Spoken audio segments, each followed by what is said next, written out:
Hello friends, welcome back. This is Saurav. Once again, I am with topic of class 11th, classification of elements and periodic properties. Last time हमने discuss किया था ionisation energy के बारे में. आज हम बात करेंगे इलेक्ट्रोनेगेटिविटी के बारे में. तो जब भी हम बात करेंगे इलेक्ट्रोनेगेटिविटी या फिर आयोनाइजेशन एनर्जी, ये दोनों एक दूसरे का रिवर्स होता है. तो सबसे पहले आपको ये मालूम होना चाहिए कि इलेक्ट्रोनेगेटिविटी और आयोनाइजेशन एनर्जी एक दूसरे का जो है वो रिवर्स होता है. होता किस तरह से है, आप एग्जैक्टली रिवर्स नहीं बोल सकते, बिकॉज एग्जैक्टली रिवर्स बोलने जाओगे तो दैट इज़ इलेक्ट्रॉन एफिनिटी. तो आज हम इलेक्ट्रोनेगेटिविटी के बारे में पढ़ेंगे. आपने ये 9th क्लास में भी पढ़ा होगा, 10th क्लास में भी पढ़ा होगा. बिल्कुल सिंपल सा टॉपिक है, इसलिए इसको कवर करेंगे. तो इलेक्ट्रोनेगेटिविटी इलेक्ट्रोनेगेटिविटी क्या हो गया. जब भी कभी, पहले मैं इसको समझा दूंगा, उसके बाद आपको इसके नोट्स जो हैं वो क्लैरिफाई कर दूंगा. अगर दो एटम्स हैं, दोनों के बीच में बॉन्डिंग है, दो एटम्स हैं उनके बीच में केमिकल बॉन्ड है, और केमिकल बॉन्ड आपको पता है कैसे बनता है, शेयरिंग ऑफ इलेक्ट्रॉन से. क्लियर. जब भी कोई केमिकल बॉन्ड बनता है उसमें शेयरिंग ऑफ इलेक्ट्रॉन होता है. तो लेट अस सपोज दो एटम है ए और बी, दोनों ने बॉन्ड बनाया, एक इलेक्ट्रॉन ए का एक इलेक्ट्रॉन बी का, तो बॉन्ड बन गया. इसको बोलेंगे म्यूचुअल शेयरिंग ऑफ इलेक्ट्रॉन्स, जिसको आप कोवलेंट बॉन्ड बोलते हो. लेकिन क्या हो कि अगर ए और बी, अब ये दोनों डिफरेंट एटम्स हैं, अब दोनों डिफरेंट एटम हैं, तो इन दोनों की टेंडेंसी जो होगी एक दूसरे से, मतलब पावर जो होगी, अब दोनों अलग अलग हैं, इसलिए इनकी जो इलेक्ट्रॉन को खींचने की स्ट्रेंथ होगी, पावर होगी, वो दोनों की अलग अलग होगी. अब इन दो में से जिसकी स्ट्रेंथ ज़्यादा होगी वो इलेक्ट्रॉन को अपनी तरफ खींच लेगा, वो इलेक्ट्रॉन को अपनी तरफ डिस्प्लेस करेगा, सिर्फ खींचेगा. मैंने ये नहीं बोला कि गेन कर लेगा, मैंने सिर्फ ये बोला कि सिर्फ अट्रैक्ट करेगा. जब अट्रैक्ट करेगा, इलेक्ट्रॉन डिस्प्लेस हो जाएंगे, इलेक्ट्रॉन अपनी जगह से हटके बी की तरफ आ जाएंगे, तो बी पे स्लाइटली नेगेटिव चार्ज आ जाएगा, ए पे स्लाइटली पॉजिटिव चार्ज आ जाएगा. क्लियर. तो कहने का मतलब ये हुआ कि जब भी कभी दो एटम के बीच में बॉन्ड हो, दो एटम के बीच में बॉन्ड हो, तो उनकी जो इलेक्ट्रॉन को अट्रैक्ट करने की स्ट्रेंथ होती है दोनों की डिफरेंट होती है. अगर दोनों की इलेक्ट्रॉन को अट्रैक्ट करने की स्ट्रेंथ जो है डिफरेंट है, it means they are electrically different from each other. मतलब एक जो है, एक की स्ट्रेंथ ज़्यादा होगी इलेक्ट्रॉन को खींचने की, एक की स्ट्रेंथ कम होगी. तो अगर मैं आपको यहाँ पे एग्जाम्पल दे रहा हूँ NaCl, NaCl. अब हम जानते हैं क्लोरीन जो है, क्लोरीन के पास 17 प्रोटॉन्स हैं. एटॉमिक नंबर 17 का मतलब हो गया 17 proton.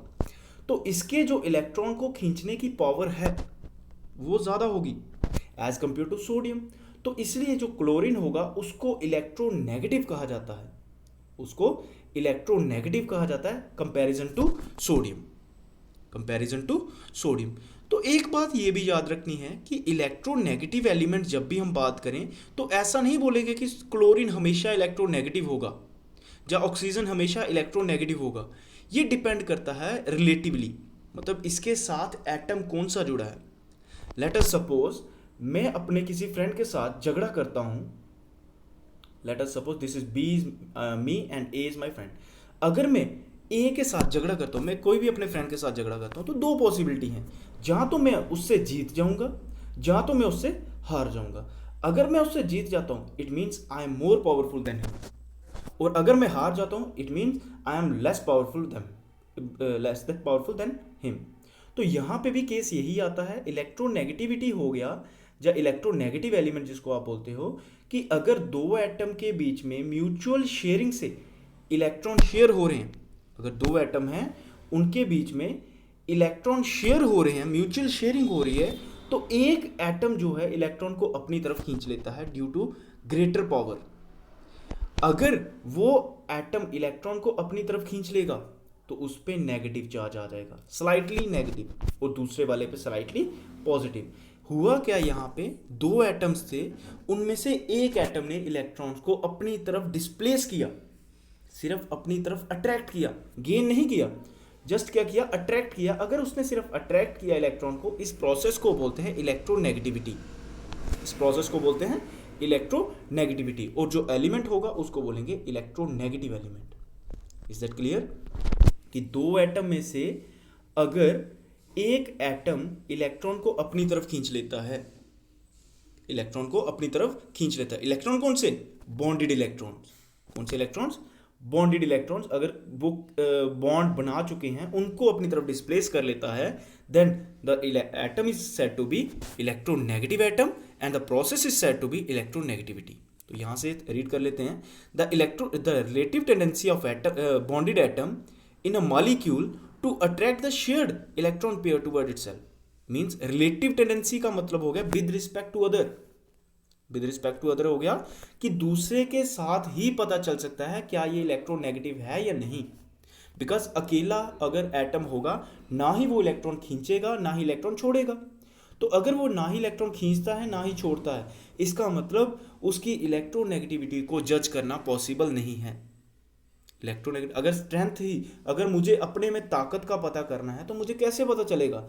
I have to do some work. अगर मैं वो काम कर देता हूँ, it means I have a strength. अगर मैं उस काम को नहीं कर पाता, देन आई एम स्ट्रेंथलेस। यही होगा। तो इलेक्ट्रोनेगेटिविटी का मतलब हो गया the relative tendency. Relative tendency का मतलब हो गया कि जब भी कभी दो एटम आपस में बॉन्डेड हो केमिकल बॉन्ड के साथ, उनके बीच में इलेक्ट्रॉन को खींचने की टेंडेंसी, अपनी तरफ अट्रैक्ट करने की टेंडेंसी, उस प्रोसेस को बोलेंगे इलेक्ट्रोनेगेटिविटी। और इलेक्ट्रोनेगेटिविटी का मतलब होता है सिर्फ इलेक्ट्रॉन, जो बॉन्डेड इलेक्ट्रॉन हो उनको अपनी तरफ खींचना। नॉन बॉन्डिंग की बात नहीं करेंगे, सिर्फ बॉन्डेड इलेक्ट्रॉन को अपनी तरफ खींचेंगे। इज दैट क्लियर कि इलेक्ट्रोनेगेटिविटी होता क्या है? Next one, factor affecting magnitude of electronegativity. कि अब कौन कौन से फैक्टर रिस्पॉन्सिबल हैं इलेक्ट्रोनेगेटिविटी के लिए। तो वन बाय वन हम इसको डिस्कस करेंगे। सबसे पहला एटॉमिक साइज, बिल्कुल सिंपल सा है।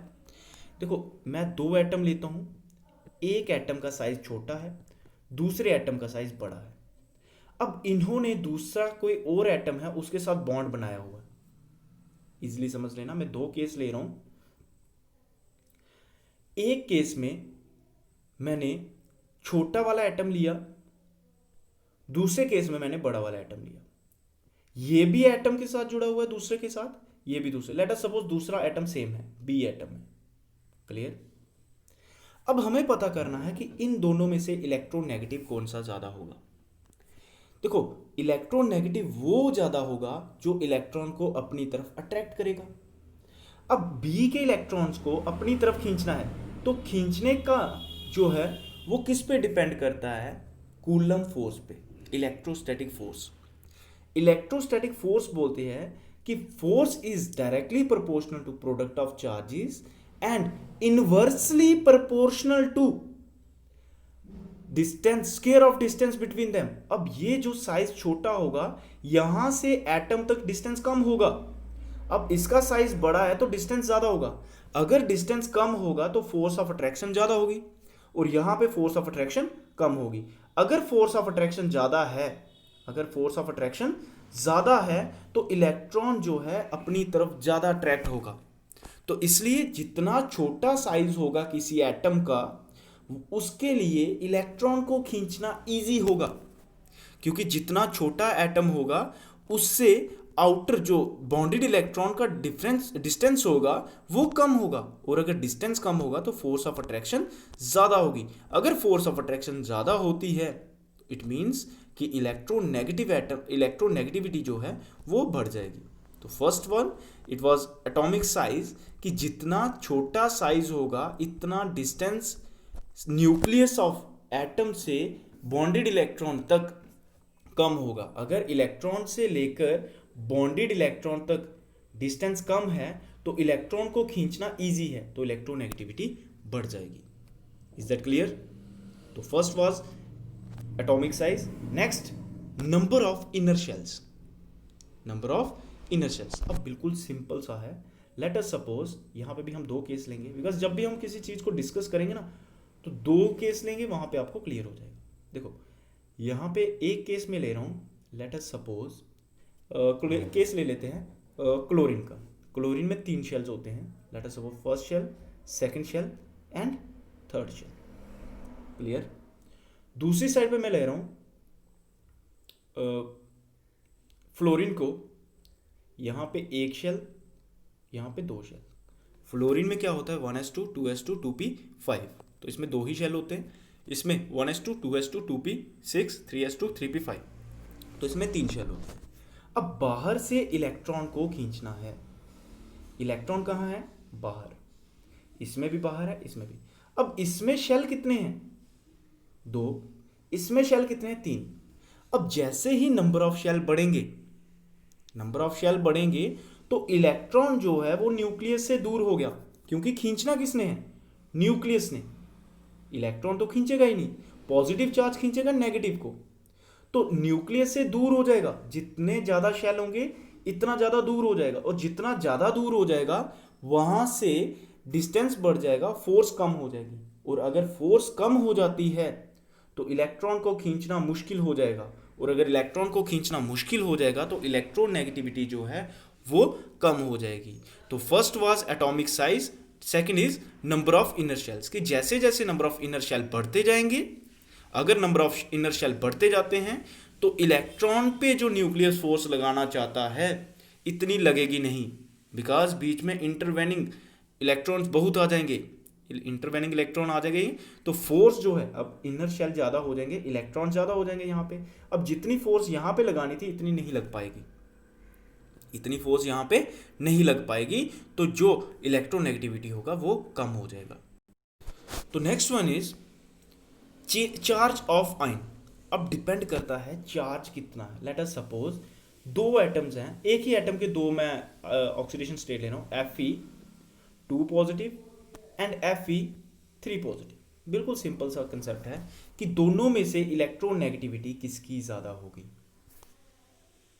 आप यहाँ से आपको क्लैरिफाई हो गया होगा, एक के Fe2 पॉजिटिव है, दूसरे पे Fe3 पॉजिटिव है, तो दोनों में से जो इलेक्ट्रोनेगेटिविटी होगी वो किसकी ज़्यादा होगी। देखो Fe2 पॉजिटिव, तो इसके ऊपर चार्ज कितना है?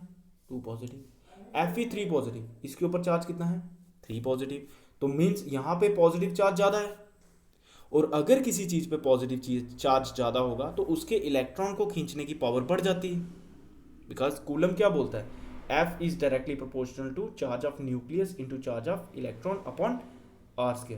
अब इलेक्ट्रॉन तो कम हो गए क्योंकि एक में 2 पॉजिटिव है, उसमें 2 इलेक्ट्रॉन कम है, एक में 3 पॉजिटिव है तो वहाँ पे 3 इलेक्ट्रॉन कम है। तो इलेक्ट्रॉन जो है यहाँ पे पॉजिटिव चार्ज ज़्यादा है, इसलिए इसका जो इलेक्ट्रोनेगेटिविटी इसकी ज़्यादा होगी, बिकॉज इसके पास 3 पॉजिटिव है। 3 पॉजिटिव का मतलब अब ये इलेक्ट्रॉन को ग्रेटर फोर्स के साथ खींच सकता है। यहाँ पे 2 पॉजिटिव है तो ये लेस फोर्स के साथ खींच पाएगा। तो यही इसका कंसेप्ट है कि greater the charge of ion greater will be the electronegativity. Is that clear? Next one is hybridisation, कि हाइब्रिडाइजेशन का क्या इफेक्ट है इलेक्ट्रोनेगेटिविटी पर। बिल्कुल सिंपल सा है। देखो हमेशा याद रखना, जैसे जैसे किसी हाइब्रिडाइजेशन में एस करैक्टर बढ़ता जाता है, एस करैक्टर बढ़ने का मतलब हो गया, अगर मैं sp3 की बात कर रहा हूँ तो यहाँ पे एस करैक्टर 25% होता है। क्यों? क्योंकि sp3 4 हिस्से हैं टोटल, एक s का 3 p के, तो 25% ये हो गया, 75% दूसरा हो गया।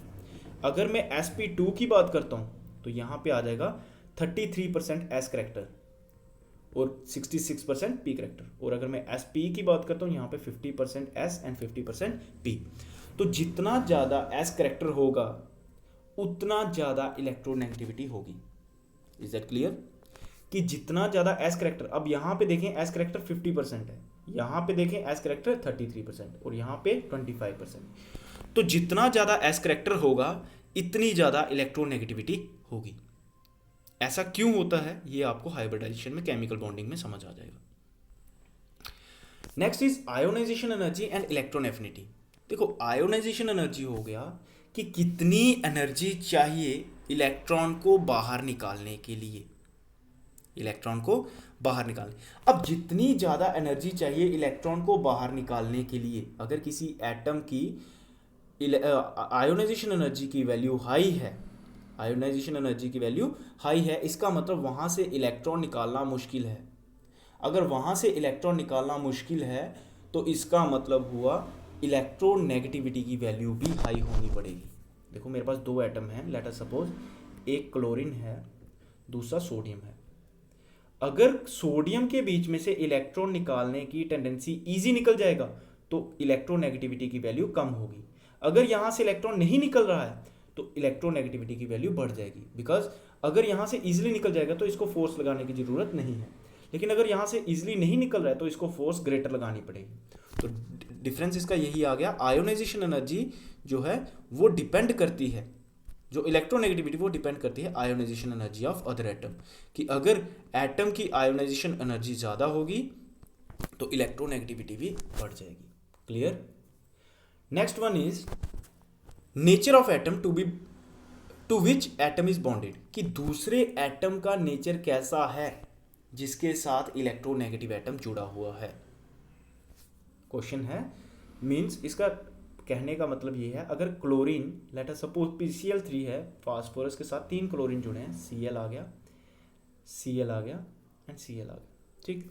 अब हमें बताना है कि फास्फोरस के नेचर पे कैसे डिपेंड करेगा, फास्फोरस के नेचर पे कैसे डिपेंड करेगा इलेक्ट्रोनेगेटिविटी ऑफ क्लोरीन। अब देखो इलेक्ट्रोनेगेटिविटी पहले ही मैंने आपको बताया ये जो है रिलेटिव वैल्यू होती है, ये एब्सोल्यूट वैल्यू नहीं होती। तो इसकी जो रिलेटिव वैल्यू होती है वो डिपेंड करती है दूसरे एटम पे। अगर मैं क्लोरीन की इलेक्ट्रोनेगेटिविटी निकालने जा रहा हूँ तो वो डिपेंड करेगी फास्फोरस पे। किस पे डिपेंड करेगी? फास्फोरस के साथ, जिसके साथ ये बॉन्डेड है। अगर फास्फोरस की टेंडेंसी नहीं है इलेक्ट्रॉन देने की, अगर फास्फोरस इलेक्ट्रॉन को इजीली डोनेट नहीं करता है तो इलेक्ट्रोनेगेटिविटी की वैल्यू बढ़ती जाएगी, इलेक्ट्रोनेगेटिविटी की वैल्यू बढ़ती जाएगी। और अगर वो इजीली डोनेट कर देता है तो इलेक्ट्रोनेगेटिविटी की वैल्यू कम होती जाएगी। तो यही लिखा हुआ है इसमें, since electronegativity of atom is not the property of isolated atom, मतलब ये एब्सोल्यूट वैल्यू नहीं है, but it depend upon number and other nature of other atom to which it is bonded. Therefore electronegativity value of an atom is not constant, कि electronegativity value जो है वो constant नहीं होती। क्यों एग्जाम्पल दे रहा है, PCl3 में क्या होता है, फास्फोरस क्लोरीन के साथ जुड़ा होता है, कि अगर 3 क्लोरीन जुड़े हैं तो उसका डिफरेंट इलेक्ट्रोनेगेटिविटी होगा, अगर 5 क्लोरीन या 5 फ्लोरीन जुड़ जाएं तो उसका इलेक्ट्रोनेगेटिविटी अलग होगी। तो अब हम कर रहे हैं वेरिएशन ऑफ इलेक्ट्रोनेगेटिविटी की पीरियोडिक टेबल में। अगर मैं पीरियोडिक टेबल में बात करूं तो इलेक्ट्रोनेगेटिविटी क्या बढ़ेगी या कम हो जाएगी? बिल्कुल सिंपल सा लॉजिक, मैंने आपको पहले ही बताया, इलेक्ट्रोनेगेटिविटी डिपेंड करती है साइज पे। जितना छोटा साइज इतनी इलेक्ट्रोनेगेटिविटी ज़्यादा। तो हमने एटॉमिक साइज जो है वो लास्ट से लास्ट लेक्चर में हमने डिस्कस किया था कि जब हम अलोंग द पीरियड मूव करते हैं किसी पीरियोडिक टेबल में तो वहाँ पे साइज जो है वो डिक्रीज हो जाता है। अगर मैं यहाँ से बात करूँ, लिथियम से अगर मैं फ्लोरीन जा रहा हूँ तो साइज जो है फ्लोरीन का कम हो जाएगा। अगर फ्लोरीन का साइज कम हो जाता है तो इलेक्ट्रोनेगेटिविटी बढ़ जाएगी, इलेक्ट्रोनेगेटिविटी बढ़ जाएगी, बिकॉज फ्लोरीन का साइज जो है वो बढ़ गया, तो फ्लोरीन का साइज कम हो गया। साइज क्यों कम हुआ? बिकॉज नंबर ऑफ प्रोटॉन्स बढ़ गए। अगर न्यूक्लियर चार्ज बढ़ रहा है तो साइज कम होता जाएगा। तो ये था अलोंग द ग्रुप, जब हम अलोंग द पीरियड जब हम मूव करेंगे, मतलब इन द रो मूव करेंगे तो एटॉमिक नंबर बढ़ता जाता है, जिसकी वजह से साइज कम हो जाता है। साइज कम हो जाता है तो इलेक्ट्रोनेगेटिविटी बढ़ जाती है। Is that clear? Next one is कि जब हम डाउन द ग्रुप मूव करें तो वहां पे क्या होता है। देखो हालांकि डाउन द ग्रुप मूव करें एटॉमिक नंबर बढ़ता है, लेकिन नंबर ऑफ शेल्स बढ़ते जाते हैं। अगर ये न्यूक्लियस है तो नंबर ऑफ शेल्स बढ़ते जाएंगे तो साइज बढ़ता जाएगा। अगर साइज बढ़ता जा रहा है, अगर साइज बढ़ता जा रहा है तो न्यूक्लियस के बाहर के इलेक्ट्रॉन को खींचने की पावर कम हो जाएगी, क्योंकि अपने वाले इलेक्ट्रॉन्स को हेल्ड करना मुश्किल हो जाएगा, तो बाहर के इलेक्ट्रॉन को खींचना मुश्किल हो जाएगा। अगर बाहर के इलेक्ट्रॉन को खींचना मुश्किल हो जाएगा तो इलेक्ट्रोनेगेटिविटी की वैल्यू जो है वो कम हो जाएगी। Is that clear? कि जैसे जैसे हम डाउन द ग्रुप आएंगे साइज बढ़ेगा।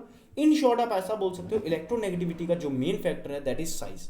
अगर साइज बढ़ता है तो इलेक्ट्रोनेगेटिविटी कम हो जाएगी, और अगर साइज कम हो जाता है इलेक्ट्रोनेगेटिविटी बढ़ जाएगी। तो हमें मालूम है जैसे हम पीरियड में मूव करते हैं तो साइज जो है वो कम होता है, तो इसलिए इलेक्ट्रोनेगेटिविटी बढ़ेगी। और जब हम डाउन द ग्रुप मूव करते हैं तो साइज जो है वो बढ़ जाता है, इलेक्ट्रोनेगेटिविटी कम हो जाती है। Is that clear? तो ये था आपका इलेक्ट्रोनेगेटिविटी के बारे में। इलेक्ट्रोनेगेटिविटी होती क्या है, कौन कौन से फैक्टर्स हैं और कैसे ये वेरी करती है पीरियोडिक टेबल में। 11th क्लास के सिलेबस में इतना ही है। आपको अगर डिटेल में पढ़ना है तो आप रिफ्रेशर को यूज़ कर सकते हैं, लेकिन आप अगर इसी को कर लेंगे तो that is enough for 11th class student. तो आई होप आपको ये वीडियो पसंद आया होगा। अगर आपकी कोई क्वेरी होगी तो आप मेरे को कमेंट बॉक्स में लिख सकते हैं। Thank you.